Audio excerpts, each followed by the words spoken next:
So this is the main workbench.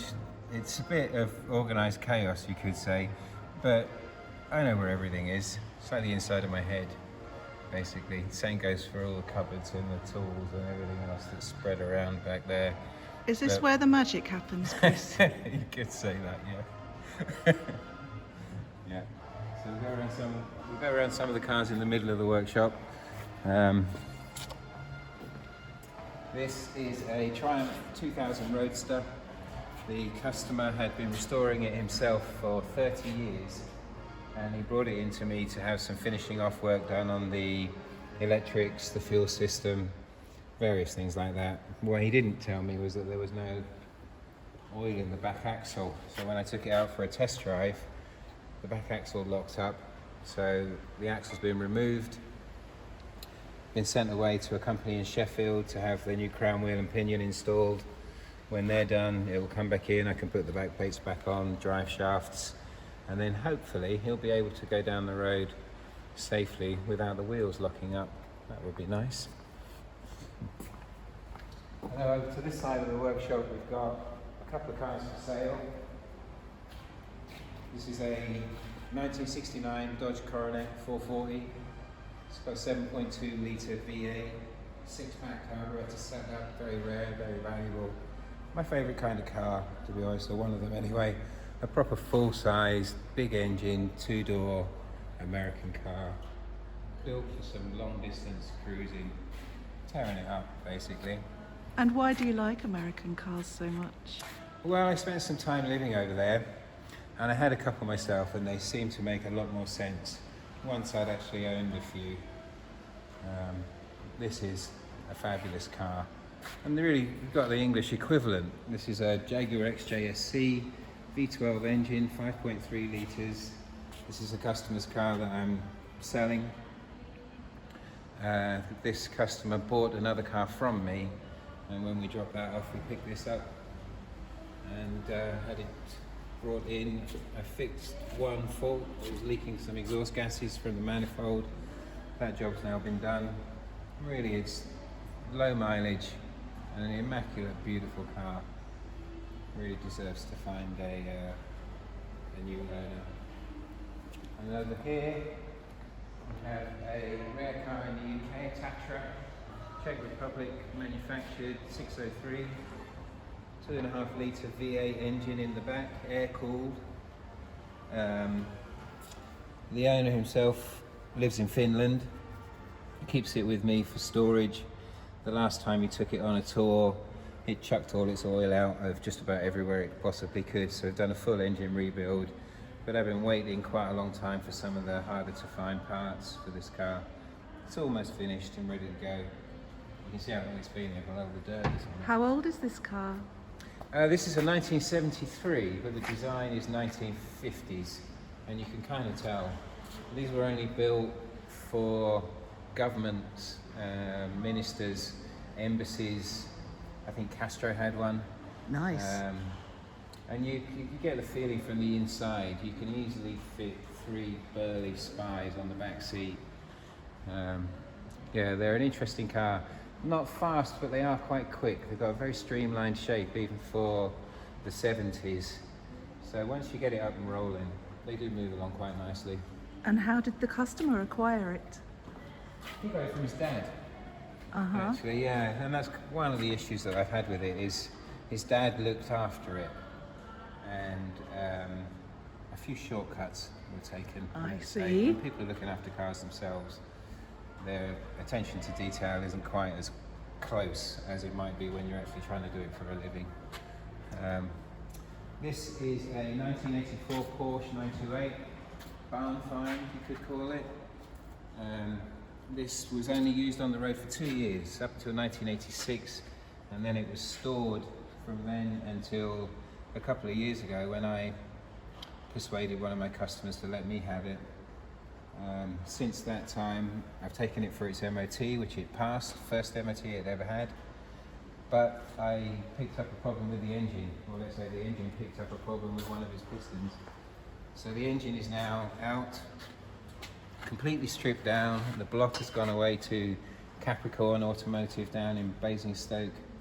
They're going to rebore it, and re-Nickel plate the cylinders. They're going to manufacture new pistons for me, and then what I'll do is clean up the engine bay, repaint some of the subframes and things like that where it's just a little bit untidy, so it'll be immaculate under here. The interior is absolutely spotless, and the bodywork, I kind of like it like that, but I'll leave it. The car will be for sale, and then it'll be up to whoever buys it to decide what he wants to do with the actual exterior.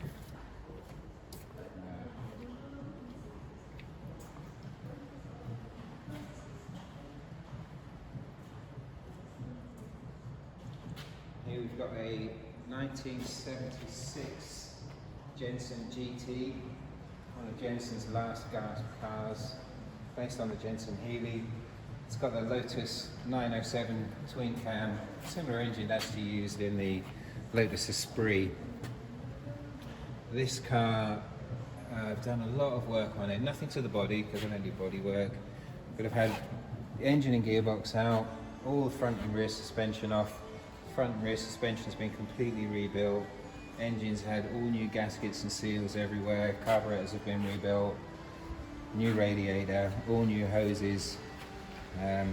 It went out to the customer, but he had some running issues, so it's come back in, and I've been setting up the carburetors correctly so that it pulls as well as it should. It's just about finished now.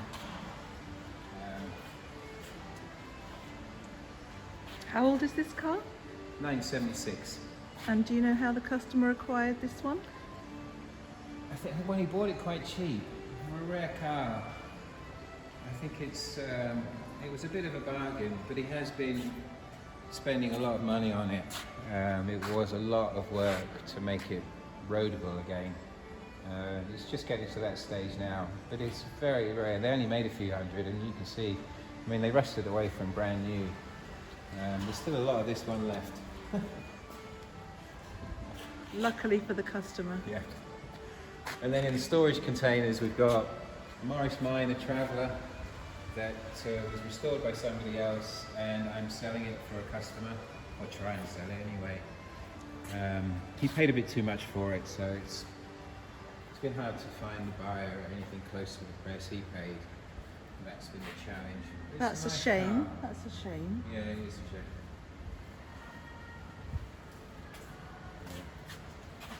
He was robbed. But there you go. It's got a very nice interior. Lots of work has been done on that car. Yeah, you go on the side there. And the last one here, we've got Royce 2025 Sports Saloon. Is this your top of the range? Kind of, yeah. It's an owner-driver car. A lot of the Rolls Royces were chauffeur-driven. This is built for the owner to drive. Current owner lives in Australia, stores it here with me, and uses it for tours. The first one he did was the 20 Ghost Clubs tour of Britain that I actually went on, but with another customer in one of her cars. After that tour, he decided that it would be worthwhile fitting an overdrive to give it slightly longer legs. Then he took it on a tour of Eastern Europe with some friends, where it performed really well, but it threw its oil out, much like the Tatra and the Jaguar, funnily enough. So on returning from that tour, I got the engine out, we've done a complete engine rebuild, and when this COVID pandemic is over, he intends to come back over from Australia and take it on another tour. That just about covers it, apart from these last two in the middle. The Mazda RX-8 is a fun little modern sports car that I bought to try and make a few quid. Fair enough. Yeah. And then this is my daily driver. It stands out a bit, but a hell of a car for not that much money. And it's done me really well for a good few years so far. Who asked you to buy this car? My girlfriend. Oh, did she now? Yeah, she's got good taste, I must say. She does. Yeah. And I think that just about covers it. Oh, we have to view your co-worker. No, she's nowhere to be found. That'll do. She's the most important part. Let's view your co-worker. Oh, she's over there. Look.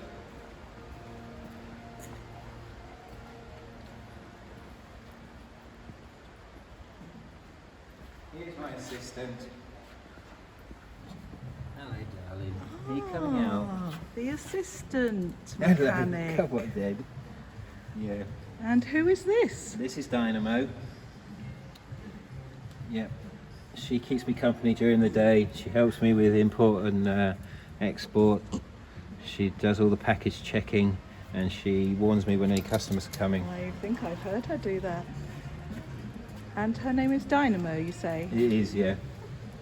Yeah, it's Dynamo. Yeah, it would have been Carburetor, but Carburetor is a boy's name. Of course, I could see that. And that's it.